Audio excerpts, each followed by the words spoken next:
nós vamos falar sobre a lição 5, está na página 25 aí da sua revista. Escolha e rejeição de... Página 25.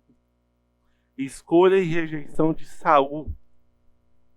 Nós vimos até aqui, até a lição 4, sobre os juízes de Israel e também a história de Ruth. E agora vamos falar sobre os reis de Israel. Né? Hoje vamos falar especificamente dos 3 reis unificados que reinaram em Israel por completo. Né? Rei Saul, Davi e Salomão. E essa lição especificamente vamos falar sobre Saul.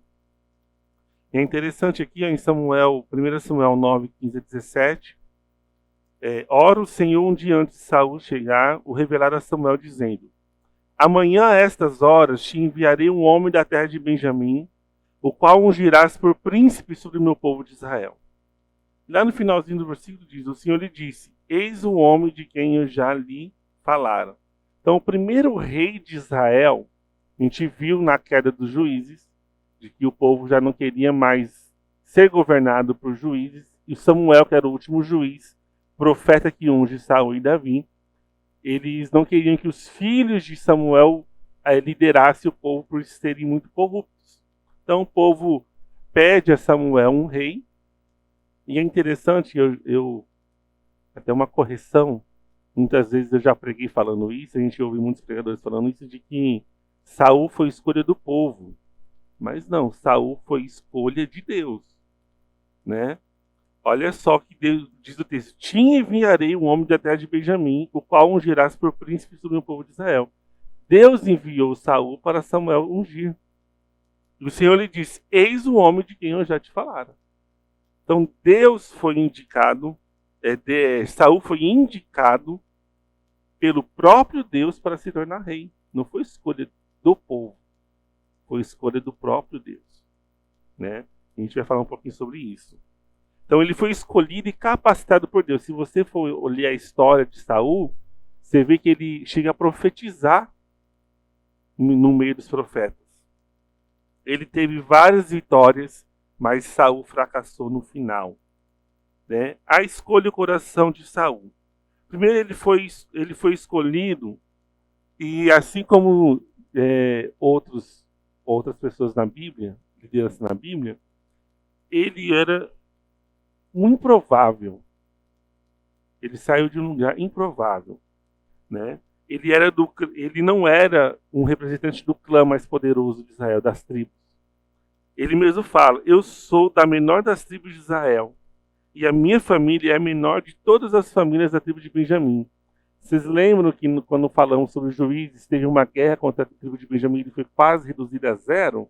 Então, Saul é da tribo de Benjamim, a menor tribo de Israel. E a família de Saul era uma das menores famílias da tribo de Benjamim. Então, assim, era muito improvável uma escolha como Saul para se tornar rei de Israel. Mas mesmo assim, Deus escolhe ele.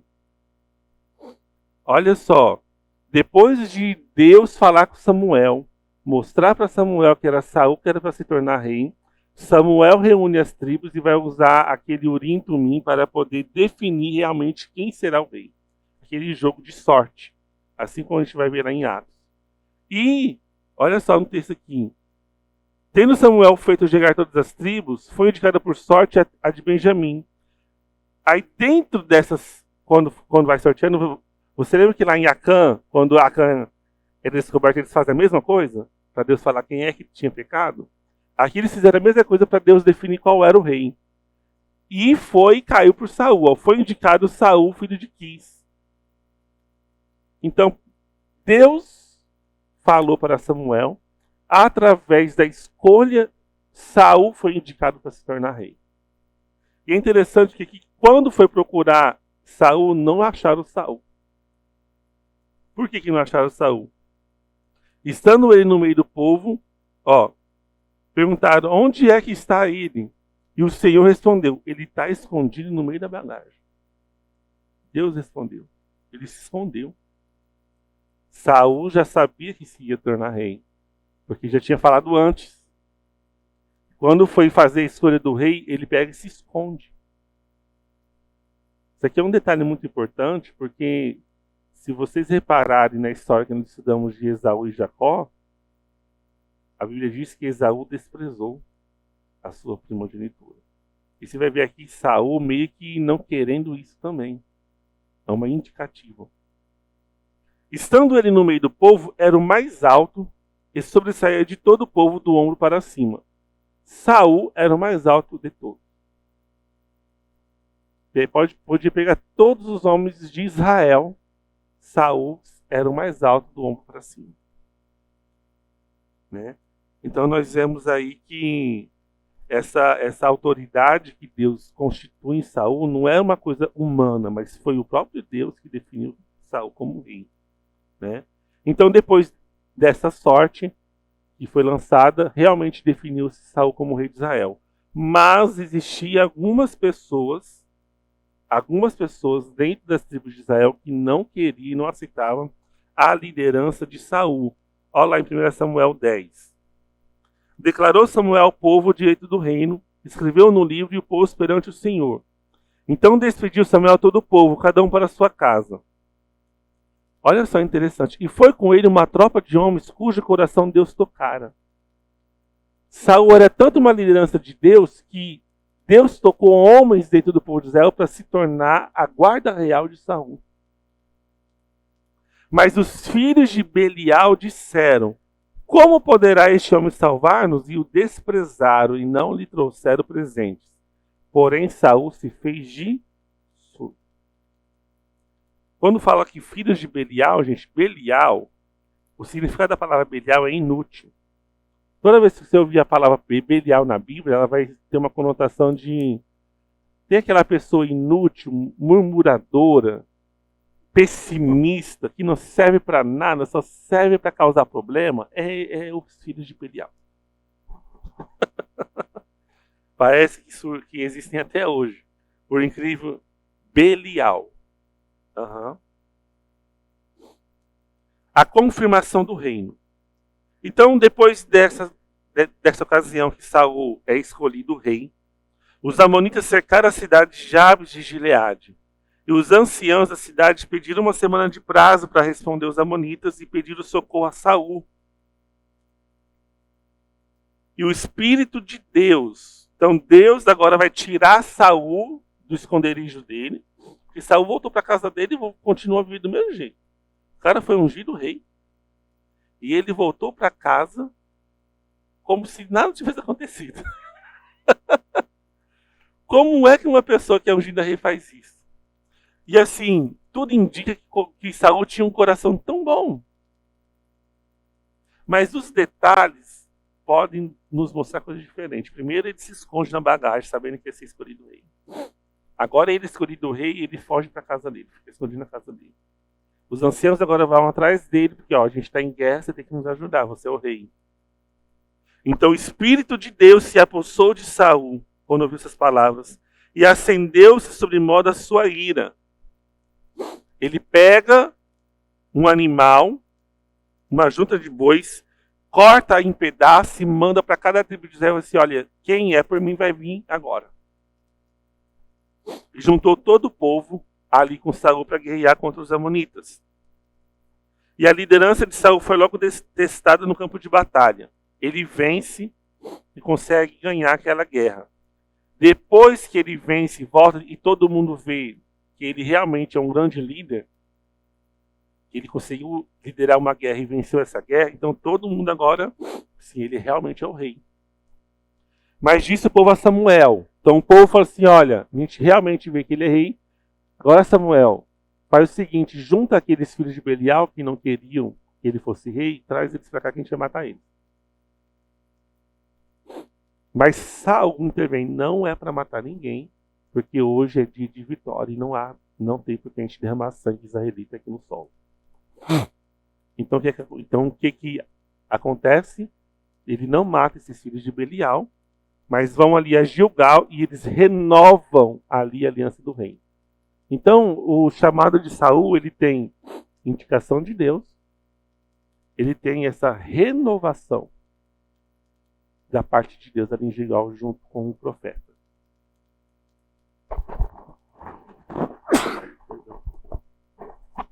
te ataca muito. E Saul, então, muito se alegrou e se confirmou como rei de Israel ali, né? Se renovou a aliança. Mas nem tudo foi flores, né? Na vida de Saul. E a gente tem aqui a rejeição de Saul. Da mesma forma que Saul foi escolhido por Deus, também foi rejeitado por Deus. Isso é um aviso muito importante para nós, porque nós vivemos numa época de que parece que as pessoas assim, eu fui escolhido por Deus, então tá tudo certo pro resto da vida. Cuidado. Deus escolheu Saul e do mesmo que escolheu, ele rejeitou. Deus nos faz passar por sérias provações, por momentos de testes, até nos confirmar verdadeiramente. Ele foi indicado e ele foi renovado, mas ele não foi confirmado. É o que nós vamos ver aqui. Tá? Ele foi indicado por Deus, foi renovado por Deus, mas ele não foi confirmado. Teste de confirmação ele não passou. Saul viu seu exército desertar apavorado. Os filisteus vieram contra eles. E por causa da sua ansiedade, ele vai e faz o sacrifício. Ele não espera o profeta Samuel. E por não esperar o profeta Samuel, ele assume uma função que não é dele fazer. Ele pega e assume o papel de sumo sacerdote para oferecer holocaustos a Deus. Isso era o papel de Samuel. Samuel era o sumo sacerdote. Samuel era quem deveria fazer pela lei o sacrifício, o holocausto. Mas Saul, com pressa, ansioso, pega e faz. E quando Samuel chega, olha só o que Samuel diz.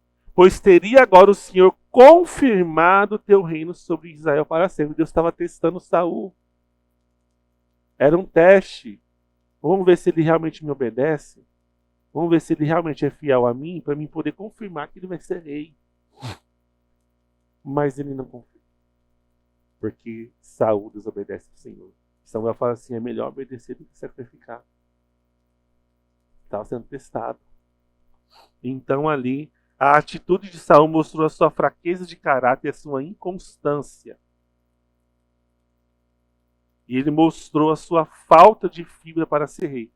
Além dessa ocasião, ele vai para a guerra contra os filisteus e ele vence a guerra.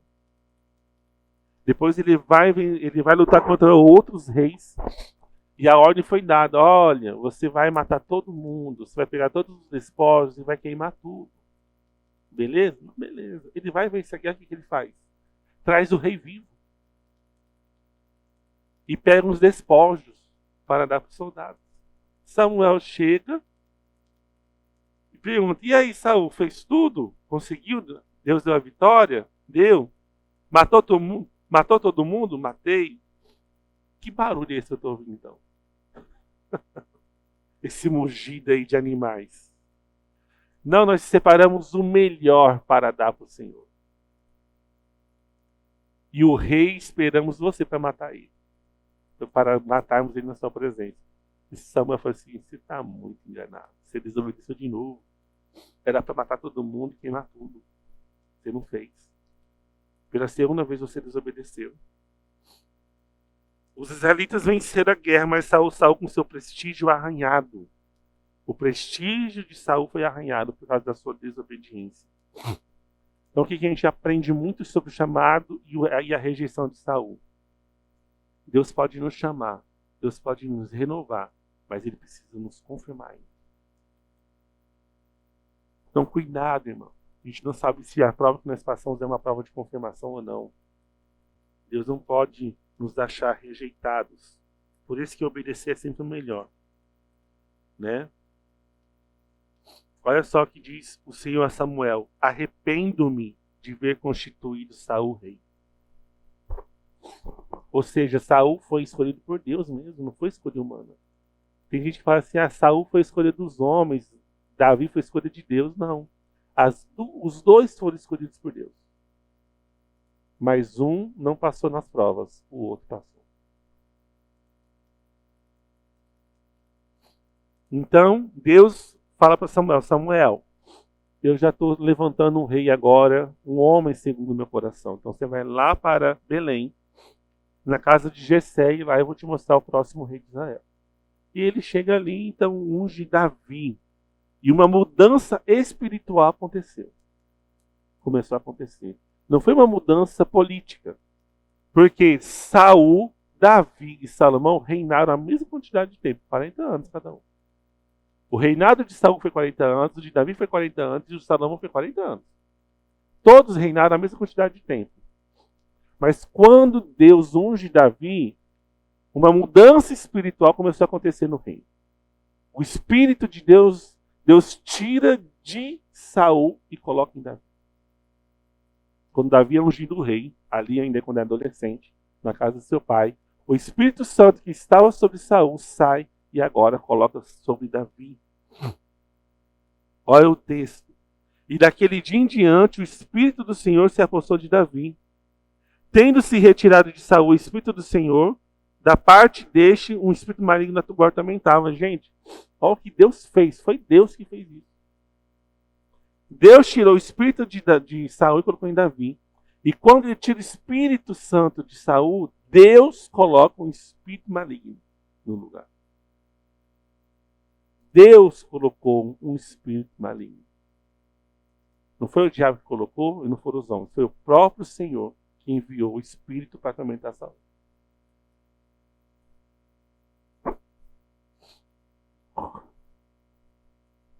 Exatamente. Exatamente. Davi ainda era jovem e cuidava dos rebanhos do seu pai. Davi continuou seguindo a sua vida de fidelidade a Deus naquilo que ele tinha. Embora ele foi ungido rei, mas havia um rei constituído. Saul era rei. E Davi, em nenhum momento, ele usurpou o reino. Em nenhum momento Davi foi assim, olha, Saul, sai daí agora, que agora é minha vez. Davi não fez isso.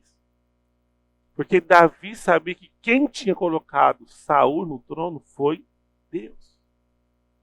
E ele diversas vezes falou assim, eu não vou tocar no ungido do Senhor. Embora Saul não tinha mais o Espírito Santo, a unção de reino ainda tinha sido derramada sobre Saul. E ele reinava. E só ia acabar com a morte de Saul. E Davi não ia matar ele. Então assim, o Senhor fez, não é? Então vamos esperar Deus fazer. É Deus que vai dar conta de tudo. Né? E ali então, com os rebanhos do seu pai, ele era um dos mais novos, acontece aquela ofensiva dos filisteus contra Israel. Então ali a gente vê ali o ataque daqueles gigantes, né? A gente vai ver a história de Davi e Golias. Davi vai levar comida para os seus irmãos e ele vê aquela fruta, já está há 40 dias. Golias e seus 4 irmãos, porque eram 5 gigantes que tinha ali. Não era só um gigante. Que estava afrontando. Golias era o mais velho. Estava afrontando assim, ó, vamos assim, um contra um. Então ali Davi chega, vê aquela problemática, assim, o que está acontecendo aqui? Ah, o gigante aí, eles estão tentando ver quem que vai lutar contra o gigante. E o que o rei vai fazer? O rei vai dar terra, vai dar isenção de imposto, vai dar a filha dele para casar.